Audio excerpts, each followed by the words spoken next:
L'histoire de l'humanité est remplie de destins terrifiants. Comment des gens paisibles, intelligents, ont pu devenir des criminels de guerre? On a demandé à un historien pourquoi, selon lui, un peuple avait pu être entraîné dans la haine et la violence de la Seconde Guerre mondiale. Et il a répondu ceci. À force d'entendre des discours basés sur la peur, les relations entre les gens se sont dégradées. Une paranoïa générale a gagné la population, les thèses complotistes se sont installées, les rumeurs ont circulé avec de plus en plus de facilité et les gens ont commencé à se méfier les uns des autres. Une défiance. Et ça, ce n'était que le début. Il y a 2000 ans, l'apôtre Jean a écrit « La crainte n'est pas dans l'amour ». 1 Jean, chapitre 4, verset 18. On pourrait supposer que la crainte n'existe pas dans l'Église, ou ne devrait pas exister. Bien sûr, il y a de bonnes craintes, comme celle de Dieu, qui est le commencement de la sagesse, ou bien la crainte de mal faire, lorsqu'elle nous conduit à dépendre de lui, la prudence, qui demande l'exercice du discernement. Mais il y a d'autres types de craintes, moins saines et parfois toxiques, qui peuvent s'installer dans la vie d'une église ou d'une famille d'églises. Je vous propose d'y réfléchir pendant quelques instants.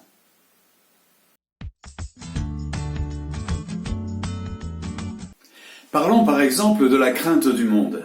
À première vue, la crainte de voir l'esprit du monde infecter l'Église est une bonne crainte. On peut même dire que c'est le sujet de préoccupation qui a traversé l'histoire de l'Église dans les siècles. Jésus a dit « Je ne te prie pas de les ôter du monde, mais de les préserver du mal. Je ne suis plus dans le monde, et eux, ils sont dans le monde. » Jean chapitre 17, versets 9 à 11. Un peu plus loin, « Ils ne sont pas dans le monde. » Comment définir cette crainte? C'est le souci de marquer la différence, de mener une vie séparée. C'est la difficulté de transmettre l'Évangile sans se compromettre, transmettre le message de l'Évangile pour annoncer le salut à nos contemporains, mais aussi pour enseigner comment le vivre. Cette problématique est souvent liée à l'époque et à la culture. L'utilisation de la vidéo par Internet en est un exemple. Ça offre des possibilités nouvelles, mais ça soulève aussi bien des questions sur la nature de l'Église, sa structure, et comment cela pourrait évoluer dans les années à venir. C'est comme ça que, dans le temps, de tout temps, la crainte de voir le monde entrer dans l'Église a suscité des débats, il faut bien avouer, à obsolescence programmée. On se souvient de la télévision, de certains éléments vestimentaires, du choix de certains parcours universitaires pour les jeunes, de l'installation de certains instruments de musique dans l'orchestre de l'Église. Et ce qui posait un problème hier n'en pose plus aujourd'hui. Mais d'autres choses ont pris la place.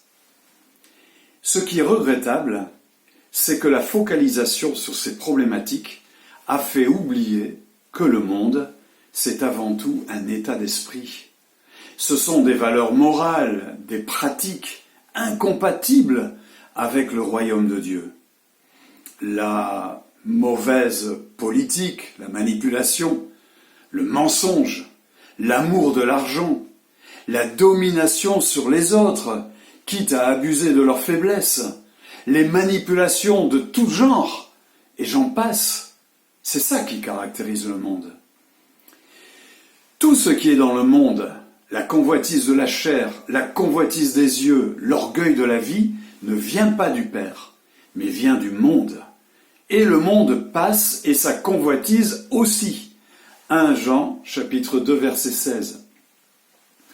La crainte du monde a parfois conduit à créer un fossé entre ce qu'on appelle ceux du dehors et ceux du dedans. Et cette crainte mal gérée a pu conduire à des dérives identitaires avec les replis qui les caractérisent. Le résultat, c'est que pour passer la porte de l'Église, pour y écouter l'Évangile, nécessite un effort d'adaptation. Et ça n'a rien à voir avec la repentance. La crainte n'est pas dans l'amour.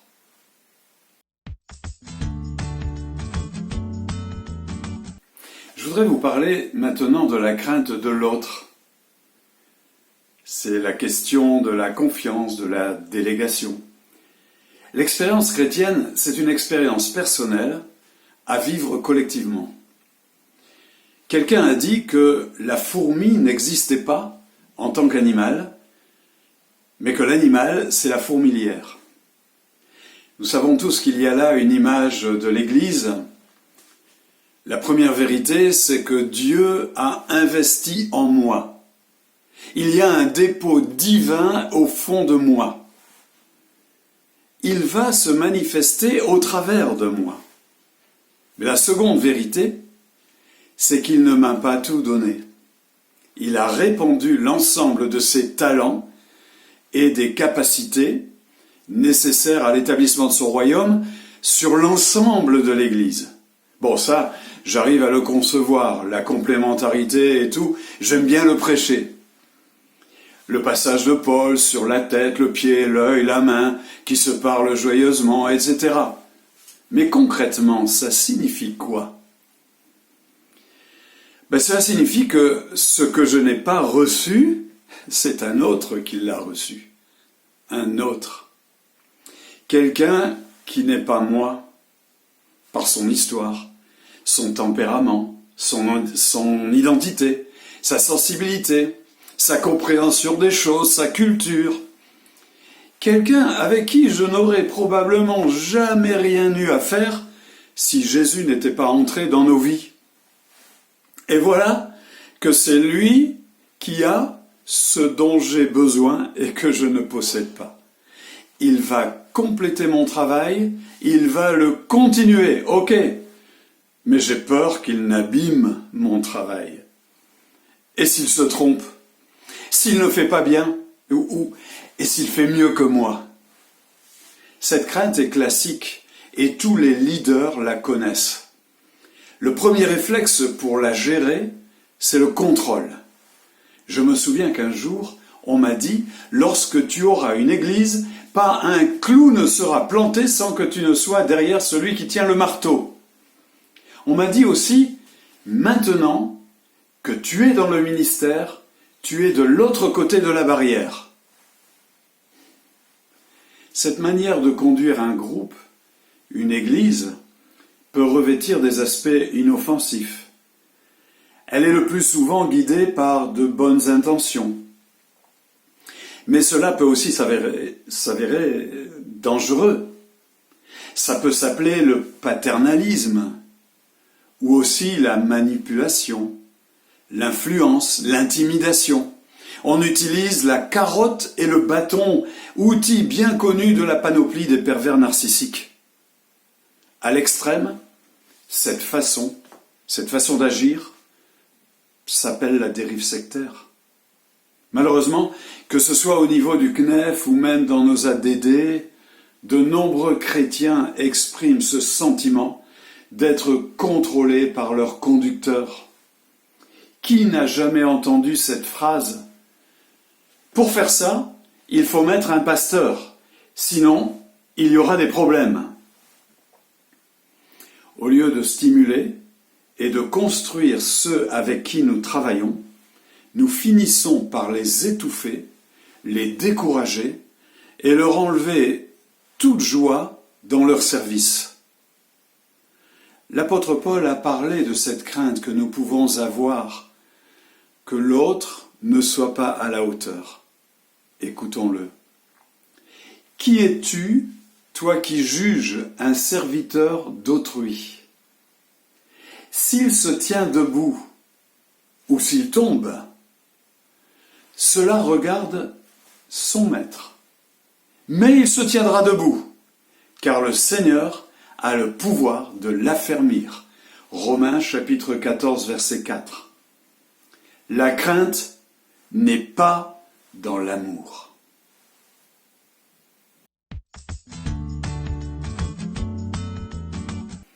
Et si nous parlions maintenant de la crainte de la différence? L'Église est la manifestation de la sagesse de Dieu. Le texte dit que cette sagesse est variée. Il est même écrit infiniment variée.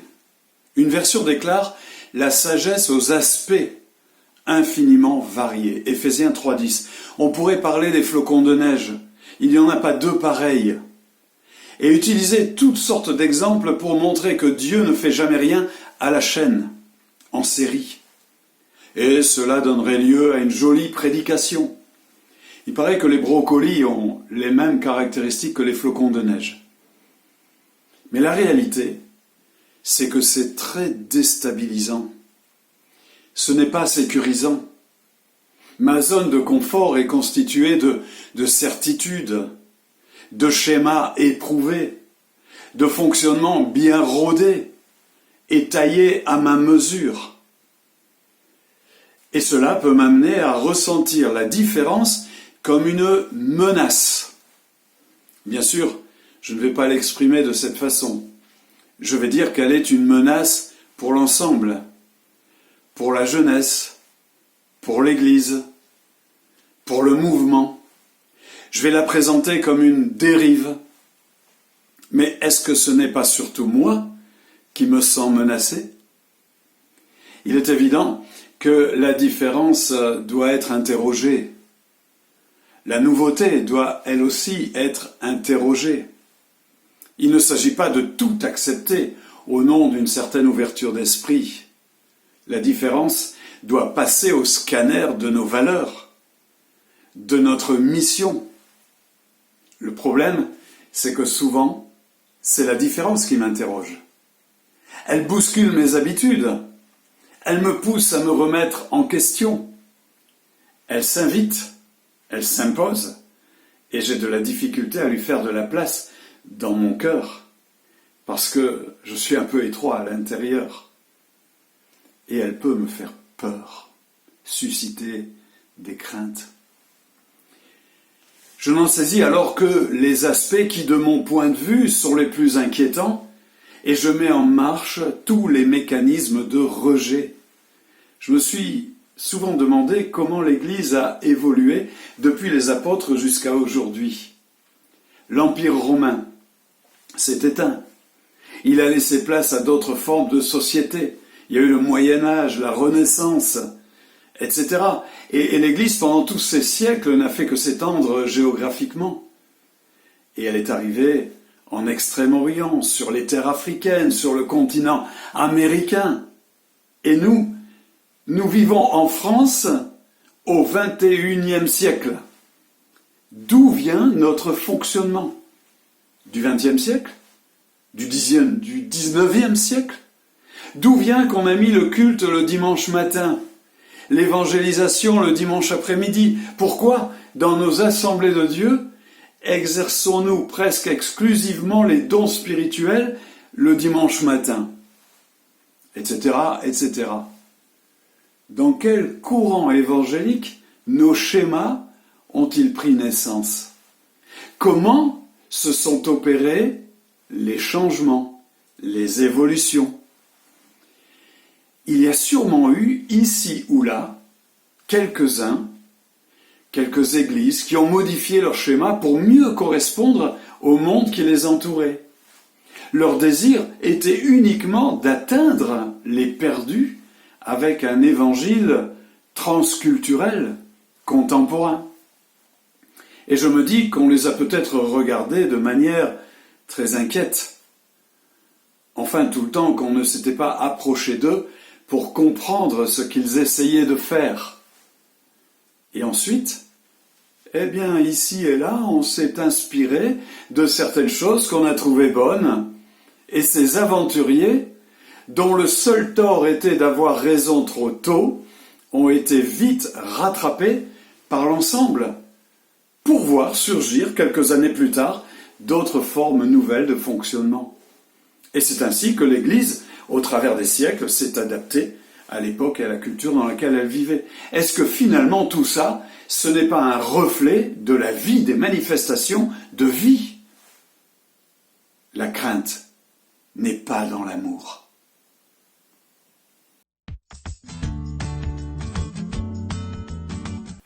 Alors, comment évacuer ces craintes? Comment éviter de tomber dans tous les pièges qu'elle nous tend?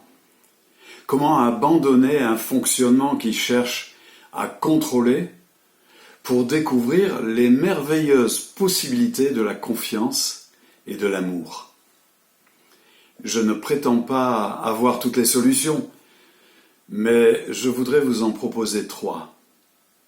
La première, c'est la curiosité. Il suffit parfois d'aller ailleurs, dans un autre pays, dans une église d'une autre dénomination, aller voir, regarder sans préjugés, et essayer de comprendre, et constater que les fondamentaux sont bien en place. La deuxième solution, c'est l'ouverture. On a peur de ce qu'on ne connaît pas. On a peur de celui qui est différent. J'ai trouvé une définition de l'autre que j'aime beaucoup. Écoutez, l'autre, c'est cette partie de moi-même que je n'aurai jamais fini de découvrir. Nous avons de merveilleux outils de communication.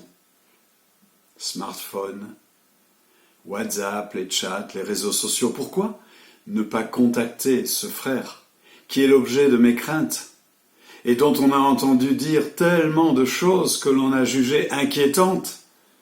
Chiche. Et la troisième, c'est l'humilité. C'est assez simple de reconnaître que je n'ai pas tout reçu, mais accepter que ce que je n'ai pas, Dieu l'a donné à mon frère, ça c'est beaucoup plus compliqué. Relevons ce défi et apprenons à compléter nos ministères avec ce que Dieu a donné à nos frères, même si ce ne sont pas des pasteurs. Comment ? Pourquoi ne pas en parler avec eux et se donner des bonnes mains d'association?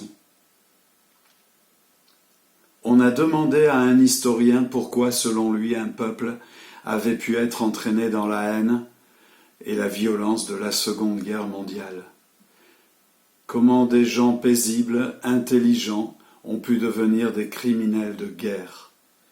Il a répondu: à force d'entendre des discours basés sur la peur, les relations entre les gens se sont dégradées, une paranoïa générale a gagné la population, les thèses complotistes se sont installées, les rumeurs ont circulé avec de plus en plus de facilité, et les gens ont commencé à se méfier les uns des autres, et ce n'était que le début.